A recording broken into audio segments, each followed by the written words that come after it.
Morning to everyone whom are watching this video. My name is Amar Vidogra और आज की इस वीडियो में मैं क्लास 7th के बच्चों को एक बहुत ही इम्पॉर्टेंट टॉपिक पाइथागोरस थ्योरम समझाने जा रहा हूँ।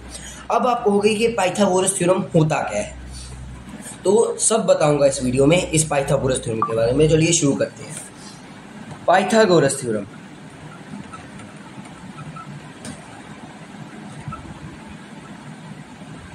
आज की इस वीडियो में हम जानेंगे कि पाइथागोरस थ्योरम है क्या, ये कहाँ अप्लाई होती है और इसका नाम पाइथागोरस कैसे पड़ा। तो सबसे पहले हमें जानना होगा कि इस थ्योरम का नाम पाइथागोरस कैसे पड़ा। तो ये जो थ्योरम थी इसे डिस्कवर करने वाले इंसान थे ग्रीक मैथमेटिशियन और फिलोसोफर पाइथागोरस, और उन्हीं के नाम पर इस थ्योरम का नाम रखा गया। उन्होंने अब क्या कहा कि जब बी स्क्वायर को हम प्लस करते हैं बी के स्क्वायर के साथ तो आता है एच का स्क्वायर। अब आप कहोगे कि पी बी एच क्या है और स्क्वायर क्या है, तो सब बताऊंगा इस वीडियो में इस पाइथागोरस थ्योरम के बारे में। सब्र करो। तो पी बी तो ये जो थ्योरम है ये सिर्फ और सिर्फ ये जो थ्योरम है ये सिर्फ और सिर्फ जो है राइट एंगल ट्रायंगल पर अप्लाई होती है। वो कैसे?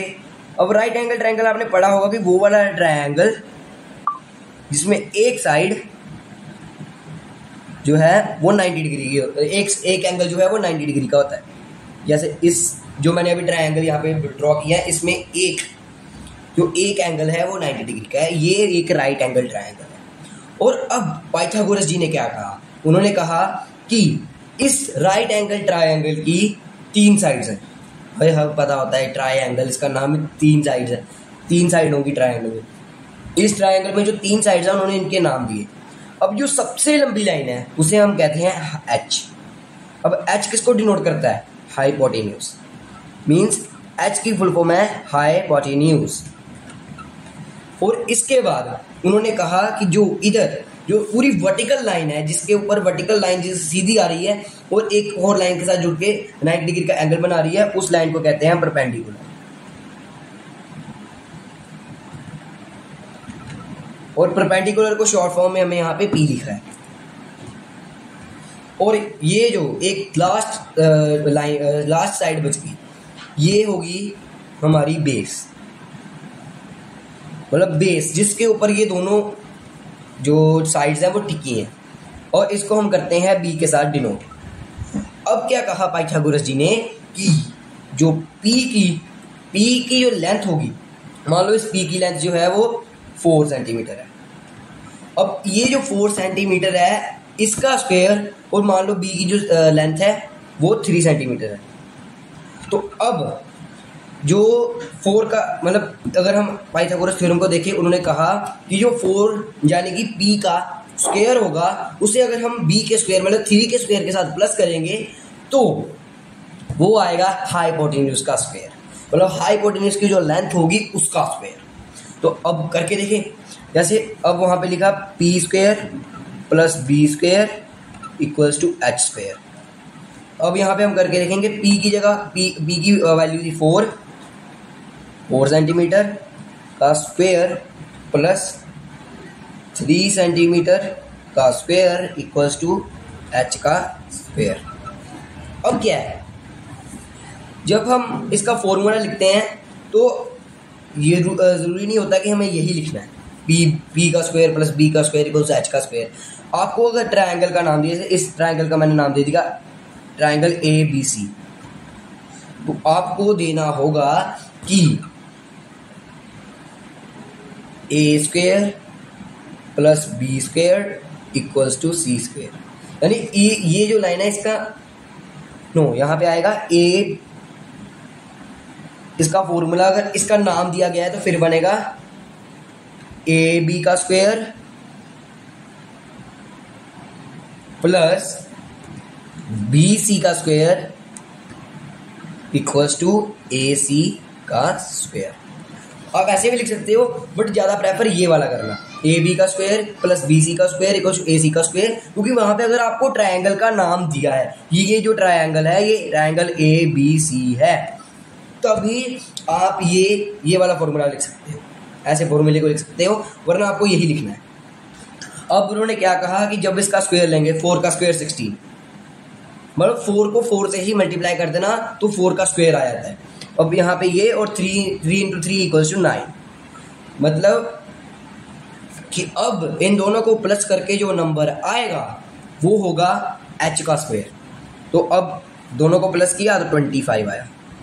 मीन्स अब जो 25 है वो स्क्वायर है h का। अब हमें h फाइंड करना है कि h की लेंथ क्या है, तो उसके लिए हमें 25 का स्क्वायर रूट निकालना होगा। ऐसा कौन सा नंबर है जिसको हम 2 बार मल्टीप्लाई करते हैं उसी से मल्टीप्लाई करते हैं ऐसा कौन सा नंबर है जिसको हम अगर उसी नंबर से उसको मल्टीप्लाई करते हैं तो उसका आंसर 25 आता है, तो वो है 5 इंटू 5 इक्वल्स टू 25। मीन्स जो 25 का स्क्वायर रूट है, square root of 25 is 5। Means जो h का स्क्वायर इक्वल्स टू 5 का स्क्वायर, स्क्वायर से स्क्वायर कट जाएगा, equals to h equals to 5 centimetre. ऐसे उन्होंने इस थ्योरम को इसलिए बनाया था ताकि हमें अगर राइट एंगल ट्रायंगल की 2 साइड्स पता है तो हम तीसरी निकाल सकते हैं आराम से। अगर ये नहीं है कि ये सिर्फ हाइपोटेन्यूज को निकालने के लिए है, मतलब कि अगर हमें हाइपोटेन्यूज और परपेंडिकुलर दिया तो हम बेस निकाल सकते हैं इस फॉर्मूले से। और अगर हमें बेस दिया है और बेस दिया है और परपेंडिकुलर दिया तो हाइपोटेन्यूज निकाल सकते हैं, हाइपोटेन्यूज और बेस दिया तो परपेंडिकुलर निकाल सकते हैं, परपेंडिकुलर और हाइपोटेन्यूज दिया तो बेस निकाल सकते हैं इस फॉर्मूले को अप्लाई करके। तो अब जो आपकी क्लास 7th में अगर आपका पुराना एडिशन है मैथमेटिक्स की एनसीईआरटी का, तो उसमें 6th चैप्टर था शायद आपका ट्रायंगल्स एंड इट्स प्रॉपर्टी। उस triangle and it's property chapter के जो लास्ट एक्सरसाइज है उसके जो लास्ट क्वेश्चन, वो पूरी जो लास्ट एक्सरसाइज है ना triangles and it's property chapter की, वो सारी पाइथागोरस थ्योरम पे है। अब जब उस पाइथागोरस थ्योरम पे सारी एक्सरसाइज है उसके जो लास्ट जो 2 क्वेश्चंस हैं वो बहुत इंपॉर्टेंट थे। हमें उन्हीं में से एग्जाम मतलब 2 सेट थे ए और बी, और दोनों सेट में एक सेट में हमें सेकंड लास्ट क्वेश्चन था, एक में लास्ट क्वेश्चन था, ऐसे करके था। तो वो जो क्वेश्चन है वो बहुत इंपॉर्टेंट है, उनमें से मैं आपको एक करके बताऊंगा। मुझे वो क्वेश्चन याद है क्योंकि मुझे जो एग्जाम में क्वेश्चन आते हैं मुझे वो याद रहते हैं, अगर वो 1 साल पहले एग्जाम में आए और अब तो फाइनल एग्जाम दिए मुझे 2-3 महीने हुए हैं तो मुझे याद है। तो वो क्वेश्चन क्या था, the diagonal of rectangle, the diagonal of a rectangle measures 41 centimeter and the side and the one side of the rectangle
square.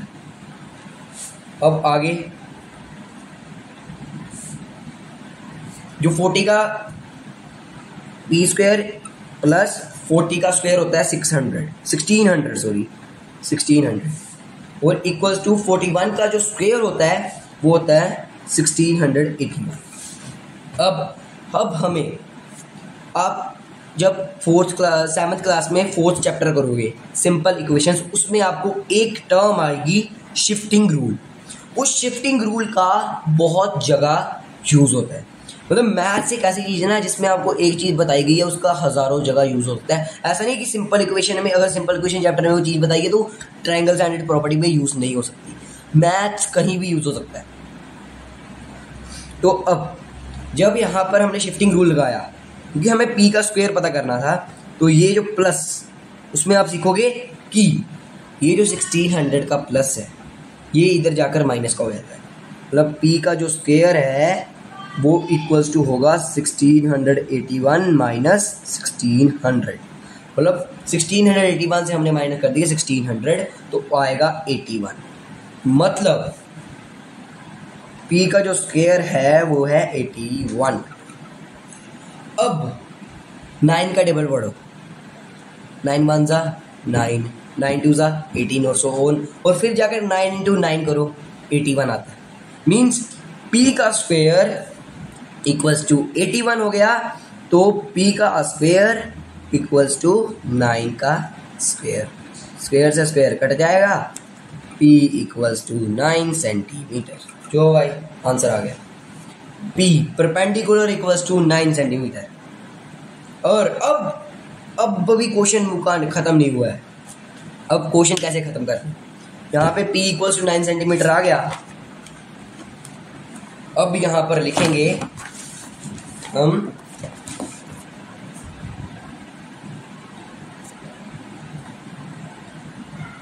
Perpendicular of right angled triangle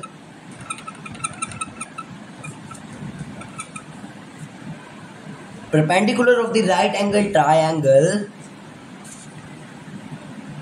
मतलब कि हम यहाँ पे लिखेंगे, भाई गलती हो जाती है मेरे से भी, इंसान हूँ। यहाँ पे हम लिखेंगे कि जो परपेंडिकुलर है उस राइट एंगल ट्रायंगल का जिसको हमने कट किया है रेक्टेंगल में से, अगर उसे हम फिर से ज्वाइन करें और रेक्टेंगल बनाएं तो जो परपेंडिकुलर है वो इक्वल आएगी विड्थ के। अब इसको कैसे लिखेंगे, perpendicular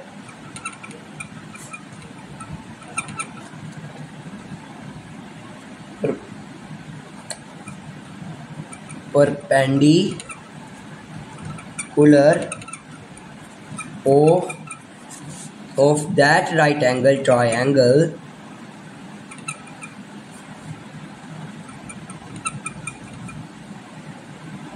which we cutted from perpendicular of the right angle triangle which we cutted from the rectangle by putting diagonal perpendicular of the right angle triangle which we cutted from the rectangle by putting diagonal in starting perpendicular of the right angle triangle which we cutted from the rectangle by putting diagonal in the starting perpendicular of right angled triangle is equals to width of whole rectangle। ये आ गया। उसके बाद अब हम लिखेंगे, अभी हमने ये लिख दिया, अब आएगा perpendicular of rectangle of triangle equals to 9 centimeter equals to width of rectangle measures 9 centimetre. अब ये लिख दिया, तब आपका जबकि ये लिख दिया कि हमने width of the rectangle measures 9 centimetre और the other side of the rectangle measures 9 centimetre, इसके बाद ये क्वेश्चन पूरा कंप्लीट होगा।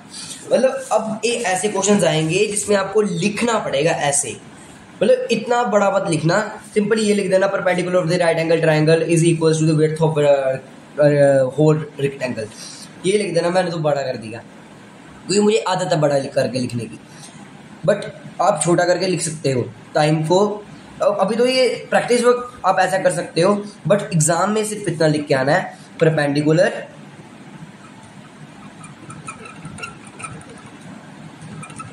is perpendicular of right